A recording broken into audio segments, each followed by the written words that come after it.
ஹைப்பா நம்ம சிம்பிளா வீட்லயே கேக் தான் பண்ண போறோம். அதுக்கு என்னென்ன தேவைன்னா, மைதா, ரவை, சர்க்கரை, ஆயில், பால் இந்த 5 விஷயமும் ஒரே அளவுல எடுத்துக்கங்க. மைதா சர்க்கரையையும், ரவையையும் நல்லா மிக்ஸில பவுடர் பண்ணிக்கங்க. கூட ஏலக்காவும் சேர்த்து பவுடர் பண்ணிக்கங்க. எல்லாத்தையும் மிக்ஸ் பண்ணிட்டு, அதில வந்து ஒரு 1/2 ஸ்பூன் ஆப்ப சோடா பேக்கிங் சோடா போட்டுக்கங்க. போட்டுட்டு அந்த ஆயிலு, மில்க் எல்லாம் போட்டு நல்லா மிக்ஸ் பண்ணிக்கங்க. அதாவது மைதா, ரவை, சர்க்கரை, ஆயில், பால். வாசனை இல்லாத ஆயில் தான் தேவை. இது எல்லாத்தையும் நல்லா மிக்ஸ் பண்ணிக்கங்க.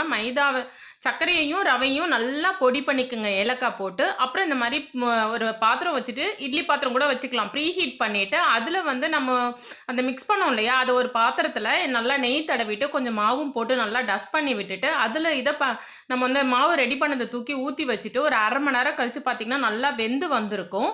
பார்த்தா வெந்து வந்ததுக்கப்புறம் நீங்க கொஞ்சம் ஆற விட்டுட்டு, இந்த மாதிரி பார்த்து கட் பண்ணீங்கன்னா, ரொம்ப சாஃப்ட்டா, ஸ்மூத்தா இருக்கும். ட்ரை பண்ணி பாருங்க.